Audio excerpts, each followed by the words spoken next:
3 దశల్లో పంచాయతీ ఎన్నికలు డిసెంబర్ 3వ వారం కంటే ముందే నిర్వహణ. ఈ నెల 25 లేదా 26న షెడ్యూలు. నేడు తేదీల ఖరారుకు అవకాశం. 22, 23 తేదీల్లో జిల్లాల్లో రిజర్వేషన్లు ఖరారు. కలెక్టర్లతో ఎన్నికల సంఘం వీడియో కాన్ఫరెన్స్. ఈ నెల 25, 26నే అంటే ఇంక 3-4 రోజులే ఉంది. షెడ్యూల్ కూడా విడుదల చేస్తారంట. 22, 23 తేదీలో జిల్లా రిజర్వేషన్ కూడా రేపు 22, 23 రిజర్వేషన్లు కూడా ఖరారు చేసేస్తారంట. కలెక్టర్తో ఆల్రెడీ ఎన్నికల సంఘం వీడియో కాన్ఫరెన్స్ పెట్టింది. 3 దశలు చేద్దాం అనుకుంటున్నారు. అది ఎట్లా చూడాలా? డిసెంబర్ 10, 13, 16 తేదీల్లో లేదంటే 11, 14, 17 తేదీల్లో పోలింగ్ కోసం 2 ప్రతిపాదనలు ఇచ్చింది. స్థానిక ఎన్నికల నిర్వహణపై ఈ నెల 26న హైకోర్టులో విచారణ జరగనుంది.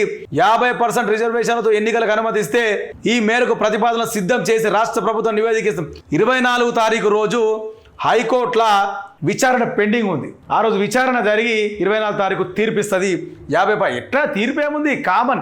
మునుపు ఎట్లయితే రిజర్వేషన్, ఏ రిజర్వేషన్ అయితే 50% క్యాప్ దాటకుండా పోయిర్రో అట్లనే పోయి ఎలక్షన్ చేసుకోమని చెప్పి చెప్తారు. కాకపోతే ఈసారి ఏంటంటే ఎలక్షన్స్, గ్రామ పంచాయతీ ఎలక్షన్స్ 3 విడతలుగా చేస్తారంట. చూడాలి ఎట్లెట్లా జరుగుతుంది ఏంది. ఎస్సీ ఎస్టీలకు సంబంధించి మాత్రము 2011 జనాభా ప్రకారమే లెక్కలు చేస్తారంట.